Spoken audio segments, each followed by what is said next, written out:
What's up? It's Mike Mal, and you are listening to the Athletor Podcast, where we dive into the processes, mindsets, strategies of some of the most successful athletes and coaches from all walks of life. I don't even give you like a heads up or nothing, Mason Parris. We're just jumping right into this thing, man. Let's go. How's it going? Mason Parris, how are you? I'm doing awesome, doing great. Yeah, so I'm pretty fired up to speak to you because you are, and I'm going to pull it out of you today. Because you are an understated dude that probably is, one of the more understated people and in the more understated places, right? Like a lot of the guys at Michigan are just like, it's just kind of what we do. It's kind of how we go about things. Yeah, no crap. But you got world Olympic medalists in the room every day, and you're winning national titles, and you're getting team trophies, and there's a lot going on in Ann Arbor. So let's start with this. I have seen you grow through this sport, and you have made incredible progress. When and where do you think you've made the most progress in your wrestling game? And what did you do to make that progress? Yeah, I just think I've made a bunch of progress, especially in college. I think my biggest jump for me was probably my freshman to sophomore year. Just, I went in, I never redshirted, went straight into wrestling college, which was really tough for me from being a three-sport athlete.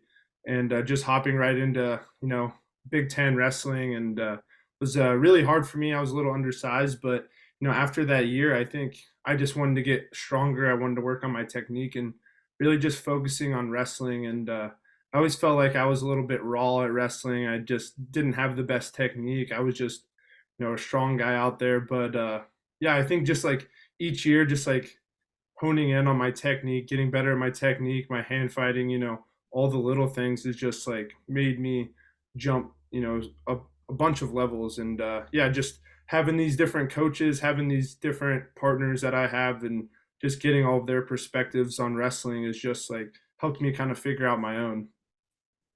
What coach specifically do you think has impacted your wrestling technique the most in Ann Arbor?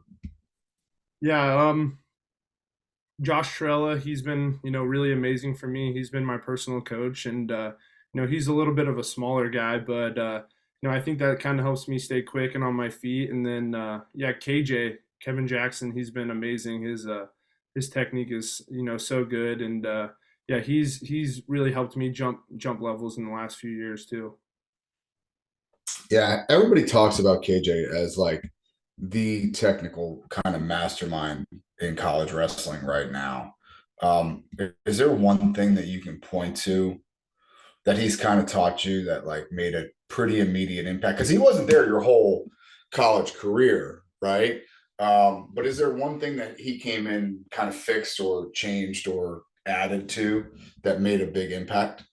Yeah, so my wrestling used to all just be offense. Like I'm gonna shoot, I'm gonna take the guy down, and I just never really worked on a lot of defense because I was the guy shooting a lot. And KJ really helped me to be more methodical about when I'm shooting, and he's really good at just like stopping the guy when he's shooting on you and getting to your counter offense or running the corner really hard and scoring off of that guy's offense. So I think that just helped me so much just from, not me just scoring off of my offense, but me scoring off of the other guy attacking me.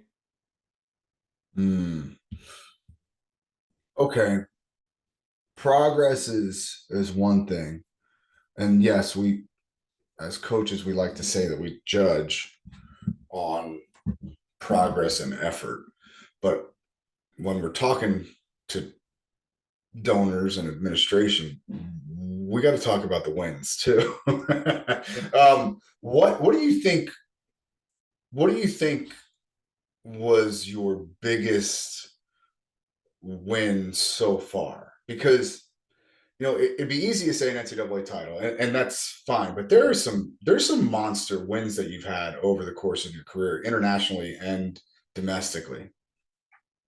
Yeah, that's definitely a tough question. I think My big one, I think, was just winning Big Tens my senior year, because that for me just kind of made me realize that I was going to be an NCAA champion, and I was that guy. And I think just that kind of win just really solidified that, I'm the best, and I'm just going to keep building from there. And yeah, that's what I've been doing. And obviously making the Olympic team, winning that was really cool, and in that arena and everything. So yeah, that was a awesome experience too that I'm going to remember forever.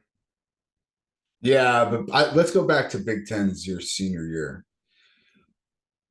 I knew you were going to win a national title before that day. Did you not? Well, I did. I always thought, it's hard sometimes. You got a little bit of doubt, but just going out there and winning at Michigan in Ann Arbor, getting that my very first Big Ten title, I was like, man, things are rolling now. Like nothing's gonna stop me. So like I knew for sure that I was winning that national championship. Mm. Yeah, look, it is nice to do that kind of stuff at home. Tell me, what is the you said that there's always a just a modicum of doubt that kind of creeps in. We talk to a lot of coaches around the country, and a lot of resources are now being pointed towards mindset training. What do you guys have in place in Michigan that, in the way of like, sports psych and mindset training? Yeah, we have a sports psychologist named Jared Spencer. He's amazing. He's one of the best, and I got a lot of one-on-one talks with him, and just he helps me, build just a lot of confidence in myself, and be able to talk through every little thing, even if it's not related to wrestling. So yeah, he's awesome. And like I said, he tells me, like, when you have a little bit of doubt, the best thing to do is have self assurance. So tell yourself that everything's going to be all right and you're going to make it through. So yeah, he's really awesome. I called him right before the Olympic trials and talked to him right before my match. So I like to talk to him before my big matches, and he kind of gets me in the right mindset to go out there and just do my best. What does that process look like of working with a mindset coach at a school like Michigan? Is that something that is driven by you, where you're reaching out to coaches saying, "Hey, I want a little bit more work here," or is it something that's kind of the other direction that, they make it available and it's like, what does that process look like? Yeah, I think it used to not be as much. People used to not focus on the mental aspect a lot, but Coach Fournette actually brought in Jared Spencer himself, and knew that it was a really big resource for wrestlers, and just improving that mental side is huge for us. So he brought Jared in for us, and we all got to schedule times with him. He lives out in Pennsylvania. He flies all the way out to see us, and we all spend a day. He'll do like usually a team one, and then we all get to meet with him individually throughout the day. And he always keeps his cell phone available too whenever we need him. But he comes in a lot and visits us. When when did you start seeing changes from that mindset training? When was the first time? Like, because obviously you bought in because you're calling you're calling this guy before the Olympic team trials. Like, I mean, at what point do you go, oh, this is important to my success? Yeah, I think I started utilizing it a lot before like my senior year. Coming back from an injury and everything was like really big for me. But my philosophy has always been like, I want to leave. I don't want to leave any stone unturned, and I want to go out there and I want to do every little thing possible that I can to be my best. So like I have zero regrets at the end of the day that I didn't do something. I didn't visit with my sports psychologist. I didn't go out there. I didn't do my stretches with my personal trainer. I didn't work out my hardest. I didn't do enough recovery. So I focus on like a lot of that stuff, just like doing all the little things right. What let's uh, let's switch over to the physical aspect. You said you were undersized uh, in your as an underclassman. How much emphasis like, because you did have to learn how to wrestle a little bit too, right? Like, I mean, people probably may or may not know this, but it was not a done deal that you were going to wrestle in college. Like you had Division I football offers, like, and I think I made a video when you were a senior imploring you to wrestle in college, back when I was working with Flo. But so you did have to, like, after your freshman year, you did have to like figure out how to wrestle at a Big Ten level. So how much emphasis did you put on gaining size and strength? Yeah, it was really huge. Just emphasizing getting bigger, getting stronger, and I think that was one of my main focuses between my freshman and sophomore year.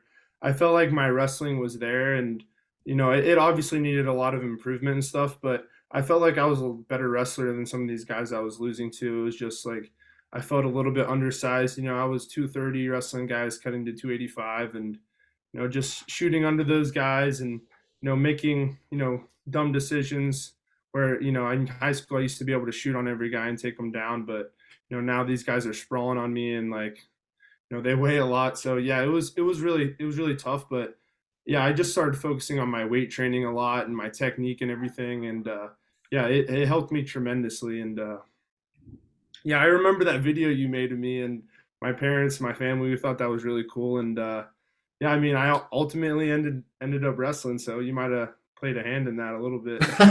Yeah, I'm sure I was the toggle that needed to be switched over. I'm sure. No. But here's the thing though, right? I don't, and one of the things that I've noticed about, we've talked to a bunch of cats from Ann Arbor, we've talked to Austin, we've talked to Shane, so again, no stone left unturned seems to be the prevailing theme.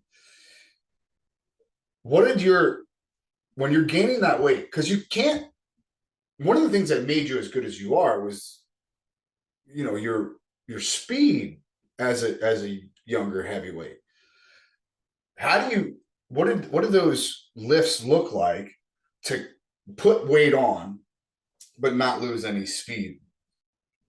Yeah, I did a lot of like power stuff, especially. I was huge on power cleans. I broke our team record my freshman year, my very first week there. I broke Give us numbers, Mason Parris. Give us numbers. What are you throwing up? I cleaned 375, and Was that all? Fancy. I wanted 405 when I graduated, but I decided that was a little bit too much weight for me to be doing when not a lifter should be a wrestler. But yeah, anyway, yeah, it was a lot of works like that. Just doing a lot of ladder drills, keeping my feet, my movements going. Yeah, I work with a trainer now, and he does a really good job. He really improves like my hip strength, and I think just like your hips are just so important for wrestling. And so I do a lot of hip thrusts, and I do a lot of lunges, just making my legs really strong so I can sprawl on guys and explode really fast on guys. So yeah, I think that's helped me tremendously recently too. So if you're building a heavyweight, let's say there's a NCAA wrestling video game right now in 2024, and you're building a heavyweight. What does that heavyweight look like? What, on a scale of 1 to 10, how fast is he? On a scale of 1 to 10, how big is he? Right, like, because the Cole Conrads, the Tony Nelsons of the world are not having as much success right now. If I'm, it looks like guys like you seem to be having a little bit more success. No?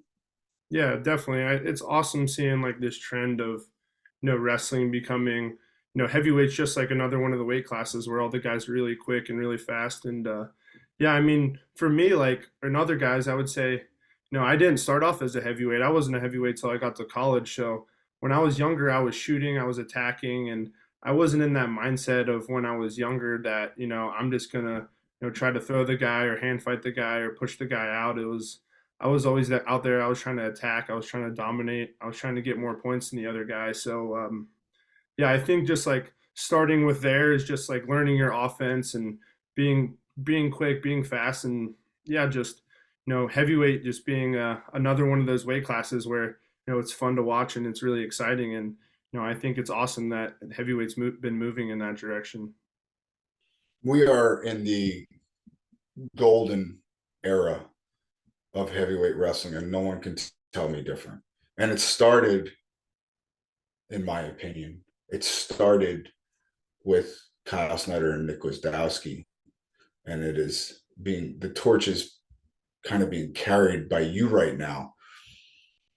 What how does that feel, to be kind of not only the heavyweight on the Olympic team, on a team that is pretty darn good. Not that they keep track of team score at the Olympics, but we're going to do pretty well, I'd say. But also to be like going down as one of the greatest heavyweights of all time, right? Because I know everybody likes to talk about Baumgartner, and that's great. Bruce was awesome. Tons of medals, tons of teams.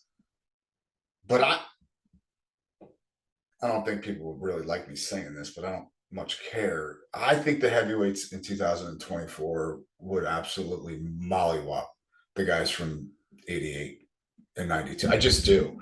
So how does it feel to kind of be a big part of the golden age of heavyweight wrestling? Yeah, it's awesome.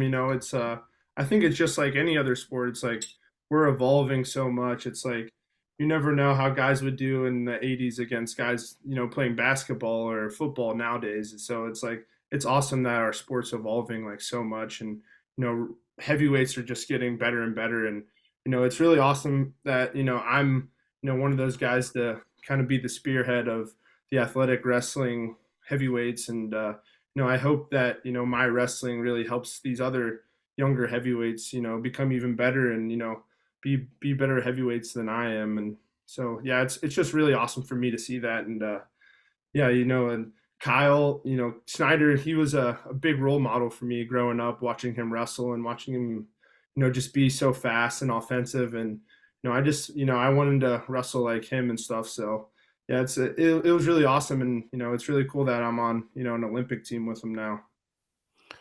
Yeah, he's a badass. Sorry, I got it, Joel. Who do you look to now as kind of models for your technique and people you want to be striving to be like now that you're kind of at the top?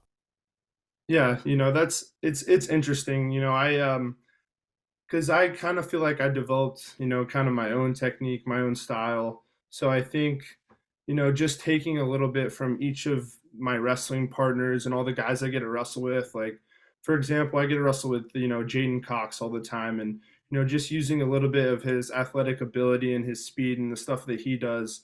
And just, it makes me such a better wrestler, such a better scrambler and stuff. And then I get to wrestle with, one of my teammates he wrestled in the country, Georgia, and huge guy. He helps me with my hand fighting, helps me, getting in on legs, helps me finishing, helps me, more with the heavyweight style of, finishing my attacks and my hand fighting and my hand placement. So yeah, it's just bringing a little bit of stuff from each of these guys that I get to wrestle with, and each of these guys I can watch, on TV, watch their old matches and stuff. So yeah, just getting that together, figuring out what I like, and using it as my own. I can't think of a heavyweight with a left-handed fireman's carry. I can't. I don't know one. So yes, I would agree that your style is your own. But you did bring up Georgia, and while we kind of agree that we're in the golden era of heavyweight wrestling, a lot of those heavyweights are kind of smaller, more compact, a little bit faster, a little bit more technically savvy. Geno's big. Geno's really, really, really big. He's like 8'4". And by the way, he can reach your ankles just standing up. What's it like the first time you feel that monster on your head?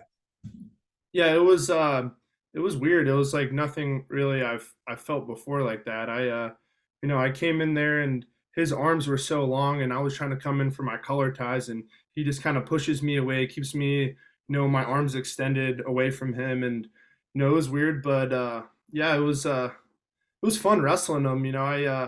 I felt like I should have had that match, and I regret doing a few things, and he's a veteran, he's one of the legends there, so he's not going to make those mistakes, and yeah, I really hope I get to wrestle against him again in the Olympics, and because I think I can really get that one back, and yeah, I'm excited for that, and yeah, he's a beast, he's a monster, he's super big, super long, and yeah, just a really unique kind And of. he can wrestle too. It's not like he's just a big gorilla and he's just going to smash it. The guy can wrestle too, for sure. Yeah, he can. He's really good at getting to those legs and holding on and driving up from the ground and picking up those guys' legs. He's real just a legend at that. No doubt about it. Let's talk a little bit more about the weight class. Zare, you know, I don't know. He's kind of gone. You know, his stock has risen for sure. But before anybody knew really who he was, you clock a pin over him, right? Didn't you pin him in the finals of the World Championships at juniors? Yeah, I did. Yeah, and it was with a fireman's carry. Yes. Yep, it was first period. Okay. Yeah. So does that Big Mike give you grinding out the film. I haven't watched it in forever, but I'm pretty sure, if I remember correctly, it was a left-hand fireman's right on the edge. I got a weird memory like that though. I go like full Rain Man. What's Yeah, that? I said you're right. It was. Yeah. So, but anyway, does that give you confidence going into this thing? Like, yeah, put them on my side. Put them on my side of the bracket, please. Yeah, I think it definitely does. Even though juniors was 5 years ago, I think that still gives me a little bit of confidence, and maybe creates a little bit of reluctancy in his mind of digging those underhooks, the stuff that he's really good at. And yeah, I've been working on a lot of his technique, especially because it's just something that those Iranians, it's just like something different that I haven't really wrestled before. It's just those underhooks and those pushing out is what they're really good. But yeah, I think just me staying out of those underhooks and creating my offense off of that stuff. And yeah, I mean I'm going into it with a ton of confidence, and I'm really excited to see how I'm going to do. Who does a good job in your room of giving you that look, or that Iranian look? Yeah, so I wrestle, yeah, like that big Georgian guy I was talking about. Okay. He got silver in one of the Olympics. I think it was 2012. But yeah, he's really awesome to compete with, and he's just massively strong, just like pushing me around and taking me out of bounds, trying to push me out of bounds, and me just fighting back in. And yeah, I think that's awesome. And awesome. It's also awesome that I get to wrestle with Adam Kuhn now a little bit too. I'm working with him on clearing those underhooks, staying out, and I've just been trying to do a little bit more Greco just to get a little bit more familiar with those feels and stuff. And it's awesome that he's in our room with another Olympian Greco guy. So yeah, it's awesome that I am able to work with him and pick his mind about a little bit of technique there. Yeah, he's a smart dude too. He really has an awesome approach to the sport. And also it's pretty impressive that Ann Arbor is starting to become heavyweight right? Like, I mean, it's always kind of been Minnesota.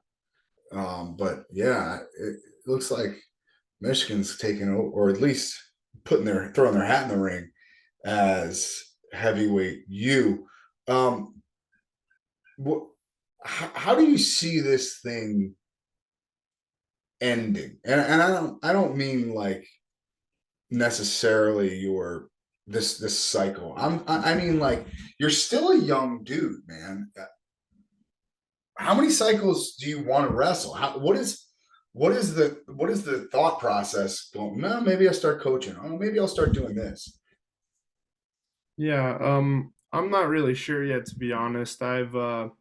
always just kind of thought up until this quad at least, and my decision's always been to kind of go out and wrestle this Olympics and kind of see how I like it, see how everything is, and make a decision after that. So I have some different options of things that I want to do, and things I might want to explore a little bit, but right now, I'm full in on wrestling, and I've just been this past year of just being strictly an RDC international athlete. It's been so much fun, just wrestling. I never knew like how great it was going to be to be one of these athletes wrestling internationally, traveling all over the world, and getting paid to do it. So yeah, it's been an awesome this past year. So I would love to continue wrestling, but I'm just gonna kind of see how it goes after this Olympics, see kind of what I decide what I want to do.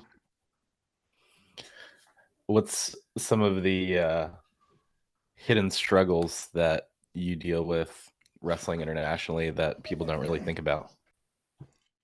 Yeah, because it's international wrestling is definitely different than the domestic wrestling. It's we're the USA guys. We're used to going out there.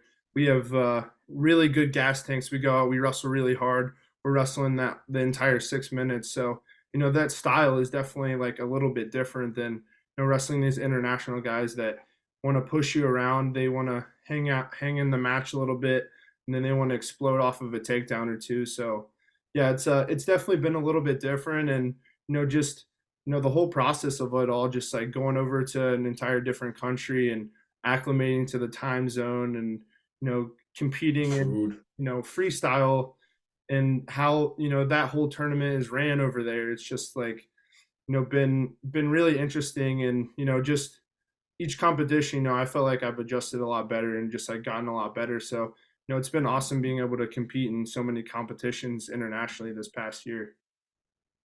What's your favorite city that you've been to so far?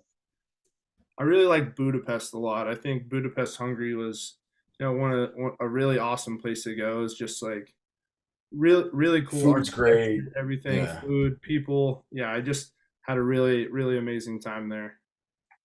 One of my absolute favorite cities in the world, for sure. All right. So I think one of the things that's interesting to me about your room is you're like the minority, right? Like you're the American.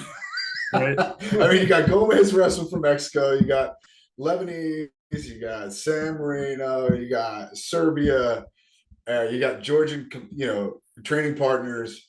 I mean, you're the dude that's kind of the one U.S. holdout. Is there like a little bit of banter back and forth between you guys about what country you represent? Yeah, definitely a little bit. It's just funny because like I get a little bit of bragging rights because we won worlds this past year, so I can say a little bit of stuff about USA, and I think it's funny because they are like, man, it's just we hate seeing the U.S. team show up. They show up with their massage people, their chiropractor, they got trainers, like they got this big support staff and all these people surrounded them, and it's just awesome, like how like I'm able to see like how great that we have it over here, and like how awesome it is and how great they take care of us from the US side. But yeah, I mean it's awesome having these other guys from other countries in our same room, and these guys get the opportunity to go and compete at the Olympics, because we know how tough it is to make the Olympics and make the teams and stuff. So it's awesome that we have so many guys that are all have the same dream, and we're all going to the same place, and it kind of makes it a lot easier and makes us feel a little bit more at home when we're over in Paris. How long have you thought that being on an Olympic team was kind of a realistic thing for you? Yeah, it was always tough. It was I think back when I remember when I was 13 when they took wrestling out of the Olympics. Like that was a really big deal for me, and like I was like kind of crushed that I didn't know if that was something that I was going to be able to do in the future, and I didn't know if like wrestling was in my future for me. So yeah, when they brought that back, and I was just super ecstatic, and I was like, wow, like maybe I can be one of those guys one day to be on that Olympic team. And now it's happened, and the time's right here. And like I said, I think destiny played a big role in it.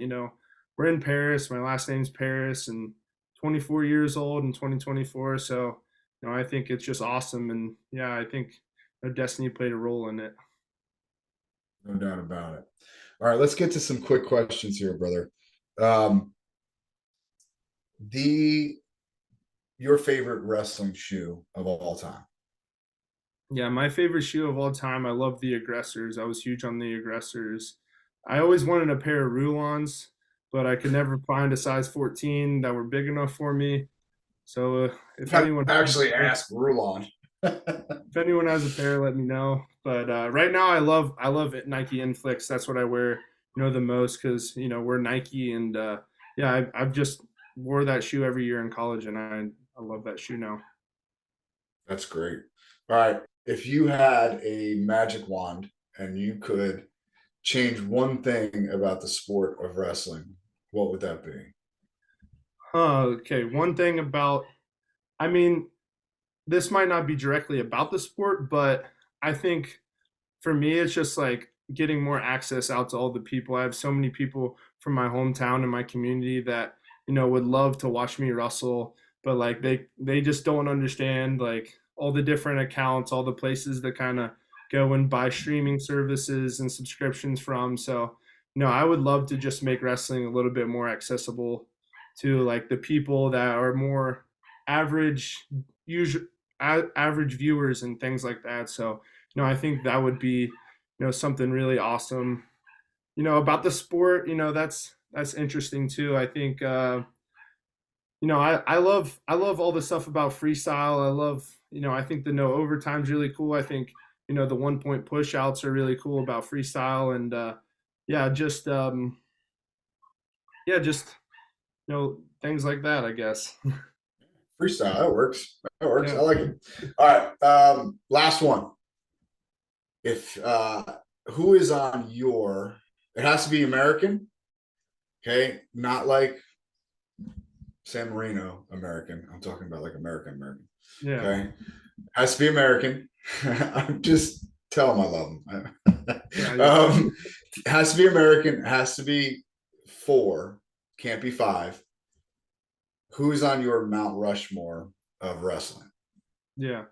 So for me, I might have a little bit of recency bias just because of I never grew up. I wasn't watching wrestling a ton, but I think Jordan Burroughs was always the biggest one for me. He was a guy I always looked up to. I always wanted to be on a world team or Olympic team with him, and it sucks that didn't get to happen this last year. But I would say Jordan for sure. I think Kyle is definitely one of those guys that are in there. Snyder, I really like him a lot. I do like Bruce a lot, just because he was a heavyweight and Yeah. legend, and I think he is just one of those guys that I really liked, and growing up and watching wrestle. And then let's see, there's a lot of guys that could go in this last spot. Oh, we know. The 4th one's always the tough one, but there's a lot of guys that could go into this last spot. But yeah, it's hard for me to say. John Smith is awesome. I mean, there's so many guys I can think of that's just all like right. So John W is probably on everyone's too. Yeah, I'd agree with that one. All right. I do have one last question before we go, and I should have asked it earlier. I completely forgot.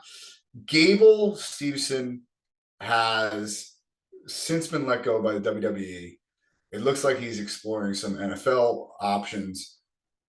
Something tells me he's going to be back on a wrestling mat here soon.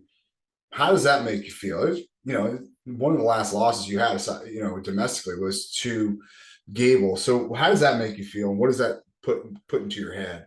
Yeah, I would love to have him, back in wrestling.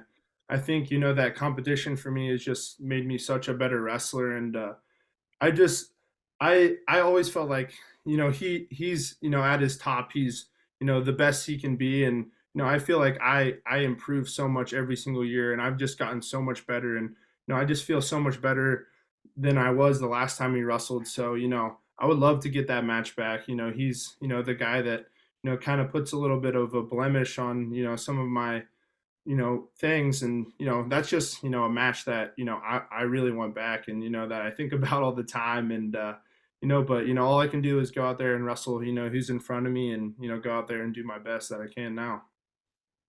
He can't. I shouldn't say he can't. In your estimation, can he perform to the level at which he did before he walked away from the sport? Yeah, it's hard to say. It depends how much, he's been practicing, how much, time he's been putting in it. Because, I feel We know how much time. wrestling's not just something you can just pick up and do, one day. It's like you got to put in the work, you got to put in the cardio for it, you got to be ready for the fight. If your mind and body's not calibrated for that kind of fight, it's going to be hard, to just jump right back into it. I would tend to agree with you, sir. Mason Parris, thank you so much, man. I really do appreciate everything, especially your time, man. Yeah, no problem. Thank you. Thanks for having me. Wait, don't go anywhere. Before you hit that next button, if you enjoyed listening to this episode, do us a huge favor. Click that subscribe button, and if you're so inclined, leave a review and share it. What you want to know, man? Welcome to the show.